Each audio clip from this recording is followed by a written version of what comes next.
Manx Radio Sport.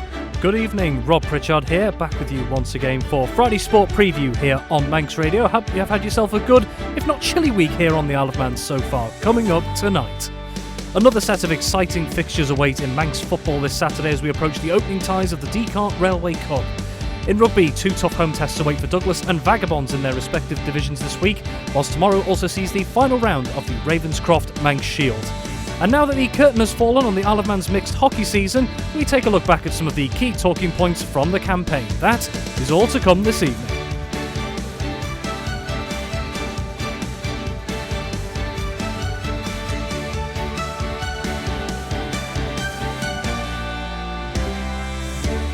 Starting things off with football tonight and another round of fixtures taking place as we look to continue to work out who might be taking those places for the Descartes Railway Cup in the coming weeks from the Canada Life Men's Premier League teams. Well, taking a look through the fixtures this Saturday, a few certainly catching the eye. To go through them as ever, he's here in what is a fantastic Christmas shirt. Tony Mepham, good evening. Thank you, Rob. Yeah, I just put it on for you. It's the FA's Christmas meal tonight, so we've got to have a shirt or jumper on. Well, I don't really do jumpers, so I've got the shirt on, and for you as well.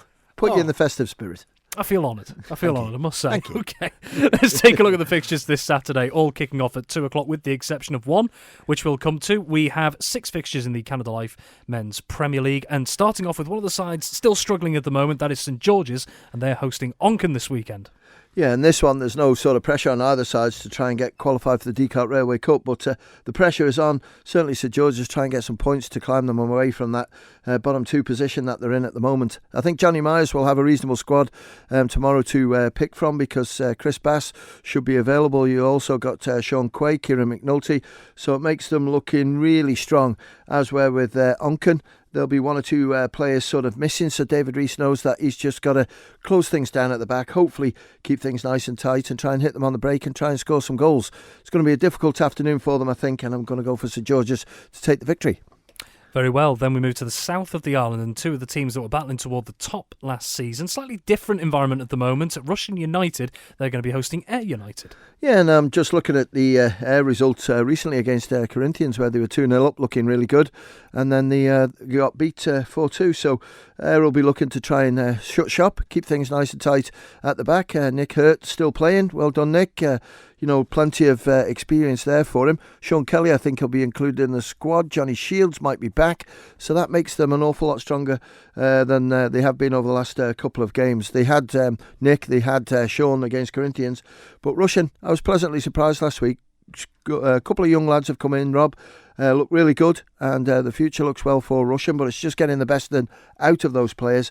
And I just wonder if the home crowd there just fancy their chances here against Ayr United. As you say, mixed fortunes, what's happened this season so far. When you look at Russian in the league, mid-table, Ayr United, I know, just above them, but games in hand.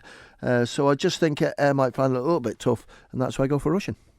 Very well, then we move on to what, on paper at least, could be the pick of the ties in the Canada Life Men's Premier League this weekend. Undefeated Corinthians, and they host second place and still high-flying Union Mills at Ballafletcher. Yeah, and I haven't seen the squad yet for Corinthians, but certainly Union Mills won't fear them. They've got some potent force in front, haven't they? When you look at Jordan Crawley, you also got Tyler Hughes in there and Luke Booth. We keep mentioning them every week. They score the goals, but defensively they've looked really strong as well, Millers, and fair play to them. It's an absolute credit where that group of players has got them in that second place, and if they get something out of tomorrow's game or the way results go, even if they lose, then they're in the Railway Cup semi-finals for the first time. 22 points out of the games that they've played so far, so they've done really well. But I think Corinthians, after a little bit of mettle that they showed against Ayr United, should maybe just do it with home advantage, but you wouldn't count against Union Mills at the moment. It's going to be on the day, and Millers are capable of beating them. Could be close, couldn't it? And then we move out to Laxey. Well, they'll be hosting the current league leaders, Peel. Yeah, well, I watched Peel recently against Onken, and they keep winning, even though maybe the performances are up and down a little bit. Good mix of youth and experience in there. I noticed Lee Gale is included in the FC Isle of Man squad, so they'll miss out on him. But it just opens up. Maybe Thomas Brown can play down that right-hand side. He's got plenty of pace and trickery. With Laxey, I watched them last week against Rush and they weren't very good, and it was just one of those games. I spoke to Johnny Palmer, the manager, and he just said you get games like that. They had a strong squad, Rob, but for whatever reason the ability deserted them 7 days ago, and I just feel against Peel, even though it's home advantage, the tighter pitch might help them, but I'm just going to go for Peel. They're way ahead at the top of the Premier League at the moment.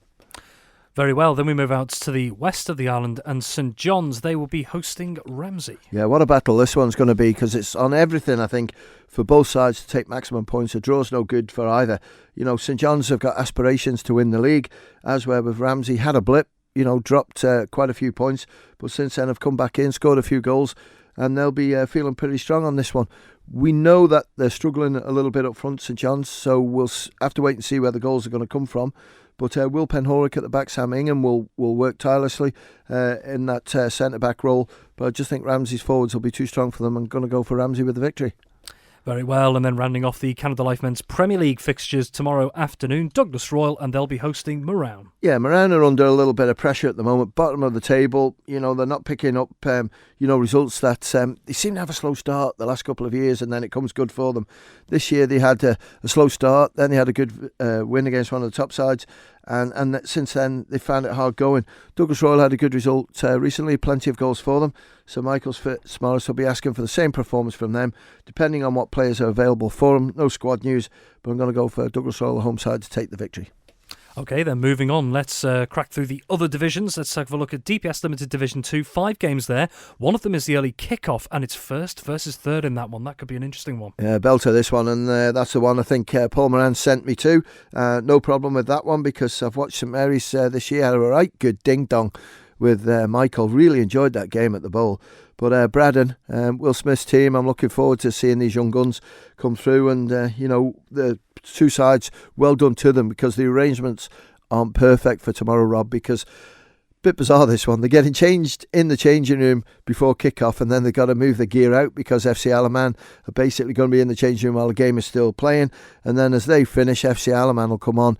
It's a tight turnaround, but well done to them for accommodating FC Alaman and also just themselves. There's a bit of an upheaval.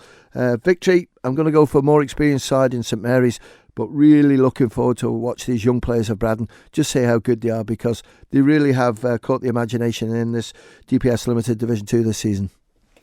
And taking a look, 4 other games, of course, in Division 2, including Michael, who you mentioned, against Governors Athletics. So 4 games elsewhere that could change things a little bit further down the table. Yeah, there is. And let's have a look at Michael against Governors. Governors took a hiding recently, didn't they? So you'd expect Michael to win that one. Douglas Athletic against Ramsey Youth Centre. Again, Ramsey Youth Centre, I think, have stepped up a little bit. So I think they'll fancy the chances to take the points in that. Colby against Foxdale. Well, Colby are third from the bottom in DPS Limited Division 2. And I only see one winner in this one, and that's Foxdale. And Jim's against D&D. Jim's, again, have got 1 or 2 really good players if they're available. But if they're not, they sort of struggle a little bit against a Douglas and District side that always give 100%. So I'm going to go for a draw on that one. I just think they're so tight. The way the two sides play, that's how it'll end up. Very well, let's move on to the combination divisions then, and we have 4 games in Canada Life Combi 1 this Saturday. Union Mills against Douglas Royal. Going to go for Union Mills to take maximum points in that. Moran against Laxey. I'm going to go for Laxey because I think Laxey's first team is relatively strong tomorrow, so that'll make the combi stronger. Ramsey against Russian.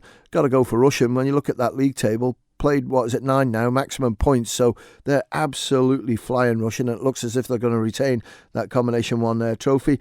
And Ayr against St John's, close to each other in the league, but I'm just going to edge that to St John's. And then finally on Saturday, 4 games in the DPS Limited Combi 2. D&D against Jims. I'm going to go for Douglas and District to win that one. Foxdale against Colby. I think Foxdale have got enough, so I think they'll take the points there. And when you look at the other games, Braddon against St Mary's. St Mary's combi, top of the league, they're strong, but Braddon's combi is as well. Could be a shock on the cards there, but I'll go for St Mary's. And Maloo against Michael. Maloo have showed already this season they're one of the top sides in that combination too. And I think Maloo will take the points. Very well, those are your fixtures for Saturday. Moving into Sunday, and we have the Canada Life Women's Floodlit Cup taking place. 2 games there. and homing in on Christmas, so there's not too many games to go for the girls. I'm sure staff parties and everything else will be coming into the equation maybe tomorrow night, so we'll might see something bizarre on Sunday. But I know Castletown's struggling for a team at the moment. Onken are always strong. They've got plenty of players, so you've got to go for Onken in that one. And Douglas Royal against Corinthians. Corinthians had a bit of a shock recently against Onken. 2-0 down, came back and won 3-2. I think both sides are struggling for players at the moment in this one, Royal against Corinthians. But I'm going to go for Corinthians just to win it. And last but certainly not least, we do have one game as well about Corinthians in the Masters football. Yeah, and Ayr United, I think it's them or Colby are going to win because, Peel lost recently against Douglas Royal. So I think it's down to Ayr or sort of Colby. Ayr United, I've seen their team play twice. There's some really good players there. But Corinthians have got some good players in there as well. Still waiting on news on one or two of them. So if you can let us know, guys, see if you're available. But we've got full team, 12-13. So just a couple more just to fill the positions that are vacant. But I'm going to go for Ayr to win. I just think the players that they've got there, the strength, the fitness and the age, will just overpower Corinthians side. There's your Manx football fixtures for Saturday and Sunday. Well, Tony, we've got around 90 seconds here, so just looking for a quick update here on the Descartes Railway Cup. Of course, these fixtures were penned in when the semi-finals would usually take place. Of course, the FA is catching up on games because of weather-related postponements in recent weeks.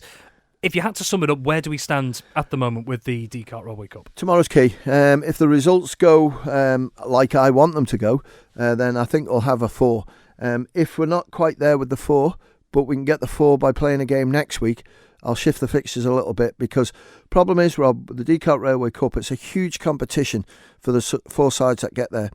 If we have to, we'll play the semi-finals on Boxing Day because all those teams would have had to be available if they got through to the final. And then we'd probably play the final the second Wednesday of the new year. If we don't get it played by New Year, then it's a real struggle to get it in because we've got the ECAP FA Cup starting the first Saturday of January, and then after that we've got the GH Call Up Woods Cup coming in as well, so it's just an absolute mess. And if you remember rightly, a couple of years ago it was near enough March before we played the Railway Cup, so it'll all hinge on tomorrow's results, and we'll bring it live throughout the afternoon on Paul Moran's show, throughout right the way through from 1 o'clock till 5. Just get the scores in, guys. Paul's there with all the gear, puts the computer up, all the scores are coming through, and we can keep you posted throughout the 45 minutes of the first half and second half what is actually going on. It's going to be brilliant. Well, here's hoping all comes together after this weekend, Tony. Thank you very much, and we'll be catching up with you at some point tomorrow. OK, let's move on to rugby now, and 2 more tough fixtures await for both Douglas and Vagabonds on home soil in their respective divisions tomorrow. This Saturday also sees the final round of the Ravenscroft Manx Shield. Dave Christian casts his eye over the upcoming action. Douglas have got their last home game, but they have to play away again next week. Vagabonds, however, do have their last game of 2022, and of course we've got the Ravenscroft Manx Shield as well, so Douglas got a little bit more work to do. Encouraging for them is that next week's fixture is away on the day nobody wants to travel. They are playing Vale of Loon, who are actually quite beatable. This week, though, they have Rochdale down at Portashee, kicking off 2:15 tomorrow afternoon. Rochdale are up there in 5th place, and I think they've got a game in hand, quite potentially could get it there in the promotion places, so they're not going to come here empty-handed, and they don't want to go away empty-handed either. They should be bringing a full-strength team. Douglas are 4th from bottom, I think. Playing record, Rochdale's much better than Douglas, clearly. Their league position would testify to that, but Douglas are on the up. Their performances are improving. They've picked up a couple of losing bonus points. They've got a couple of wins. They are, however, battling a bit of an injury list. The new guy, Bradley Bomar, he's picked up a knock. Maybe Guy Wood as well in the back line. Up front, Owen Carvin, looking a bit shaky in the front row, but Ralph Clark came down to Ramsey last week and played in the Reds versus Blues game, of all things. And hopefully Clarkey should be there to fill in the gap if need be. So it's 2:15 kick-off, but all the action does start at Portashee a little bit earlier than that. 12 o'clock, we've got under-14s. Ramsey, Douglas and Southern Nomads under-14s all in action. I think it's Ramsey against Southern Nomads at 12. Douglas against Southern Nomads at 12:40, and then at 1:20 it's Ramsey against Douglas. Up at Ballafletcher, Vagabonds versus Duckenfield. That's the game we'll be covering for Saturday Live. First, an important thing to say here, it's a 1 o'clock kickoff up there at Ballafletcher. Vagabonds, Duckenfield, difficult one for Vagabonds. They're not enjoying the best of seasons, it's probably an understatement. The bottom of the table, they're 8 points adrift. And they lost away at Duckenfield. I think it was 41-5. Duckenfield will probably see this as a potential 5-pointer away from home. And Duckenfield will have ambitions as well to finish in their top 2 and maybe sneak promotion come the end of the season. Although, to be fair, I think in this division, Garstang and New Brighton and Hoylake look to be the 3 to watch. There's not much I can really add to Vagabonds. They've got players there who are capable of the big games, but they've got a couple of players who are still aspiring, and their experience will grow, their level of confidence will grow week by week, but the difficulty is they're running out of weeks and they're staring relegation not quite in the face right now, but they're certainly looking across the room at it. In the Ravenscroft Manx Shield, we did have 3 games on the card, but once again Castletown are struggling at the moment. Everybody in Manx Rugby wishes them well. Obviously it's frustrating when scheduled fixtures can't go ahead. They've conceded their fixture against Ramsey's Blues, so there's no game at Paulson Park, so just 2 games on the card, both 2:15 kickoffs. At Ballakillia Park, we've got Southern Nomads Whites versus Western Vikings, and up at the Mirrock Park, we've got Ramsey's Reds against the Eastern Barbarians. The Whites against the Vikings, well, I watched Greens against the Vikings down at Ballakillia a few weeks ago, and it was extremely competitive. Western Vikings leaked 21 points in a power play when they had 13 men on the field. If it wasn't for those 2 yellow cards, that was a really tight game. I think Nomads Whites should be a little bit sharper in the back line, and Western Vikings may struggle. They're much more forward orientated, but they put up a much better showing than I thought they would against the Greens, so it may be an even-ish game. At the Mirrock Park, Ramsey's Reds against Eastern Barbarians. The Barbars have been up and down all season, struggling to get players out. Hopefully we've got whatever the 2 clubs, Douglas and Vagabonds, that make up the Barbarians, they're going to send their players along. We get a couple from Castletown as well. Ramsey have got a big bench because their Blues game's off, so there'll definitely be enough players up there for probably a 15-a-side game, so at least everybody gets a nice trot out before Christmas. On paper, should be a straightforward win for the Reds. Manx Radio Sport. And finally tonight with hockey, and the curtain came down last week on another exciting mixed hockey season, with last Saturday seeing the final winners of the cup competitions being decided. At the turn of the year, hockey does return with the men's and women's leagues taking centre stage, but before then the players and coaches alike will be taking a well-earned break over the Christmas period. So with that in mind, I caught up with Ben Cunningham to reflect on the highlights from this year's mixed campaign and how things might bode for the different teams for the next season later in 2023. Let's start with the Premier League, the Mixed Premier League. Bacchus coming away champions and also the winners of the Mixed Cup. Very successful season from their point of view. What was the secret to their success this season? I think the secret for them, really, I mean, we interviewed Chris Whiting down at the Cup final last week, and he just said we've practiced until it's spot on, and that's really been the key this year for them. When they get in the D, their shooting is just clinical, and then defensively, they're clinical as well. They've just, this season, just got everything down to a T, and they've come out on top. And their nearest challengers, Vikings, they just couldn't get the upper hand on them at all this season. Lost both times to Bacchus in the league, and then a narrow loss in the Mixed Cup final as well. What do Vikings need, for example, or anyone else in the division for that matter, to start challenging Bacchus at the top, because they were so dominant this year? Oh, yeah, absolutely. But I think most of the teams in the Premier League will be looking at it and going, right, we put up a good fight, but Bacchus this season have just been like a different league to every team in that league. I think just, to be honest, defensively just keeping Bacchus out, really. But it's no disheartening to any of the teams in the Premier League, because every team's put a sterling effort in to try and stop Bacchus. I mean, Castletown Celts, they drew with Bacchus in the season, and, you know, no one expected that. But Castletown this season have been such a surprise package in this league, and they've caught a few teams out, so it looks promising for all the teams next season. Taking a look at Mixed Division 1 now, this really was a dramatic decider on the final day that saw Harlequins A eventually take the top spot. They will be moving into the Premier League next year. How difficult is that jump from second tier to first tier in Manx hockey, not just in mixed, but in men's and women's as well? Oh, it's a big jump, and Harlequins are going to have to make sure they prepare for it well and truly, because the likes of backers, they won't show any mercy. They'll go out there and they'll do the job they need to do, and they do each week. For Harlequins, I think it's more just be preparing themselves ready for what lies ahead next season, because it's going to be such a big step up. And of course, Valkyrie C missed out on the final day on the top spot, and Castletown Southerners, who were down in third, they actually went on to beat Harlequins A in the mixed plate final. So do you expect those two to be challenging toward the top, do you think, come the next mixed season?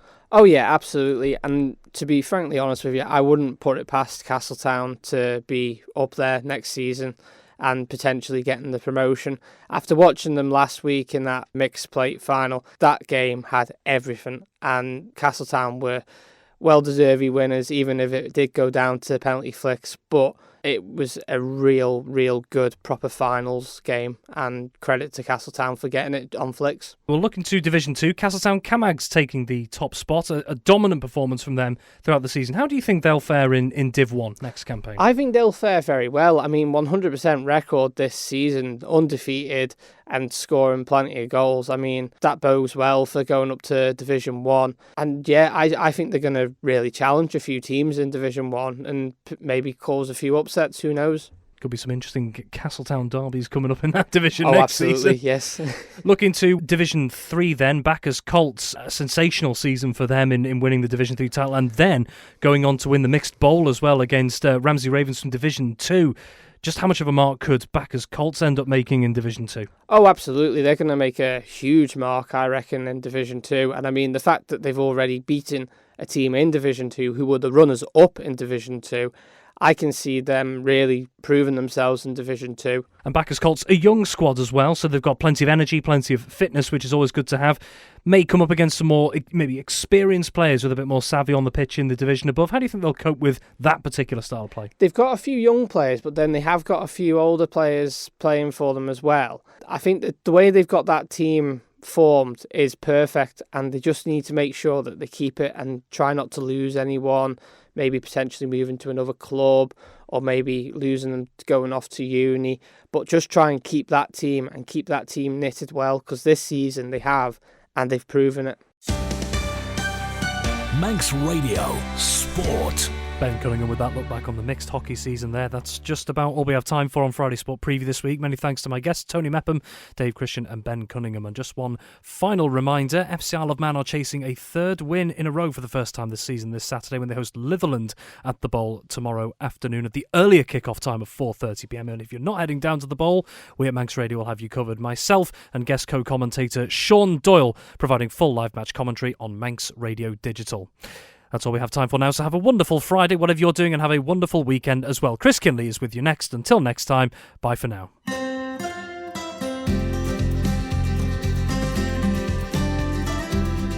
Manx Radio.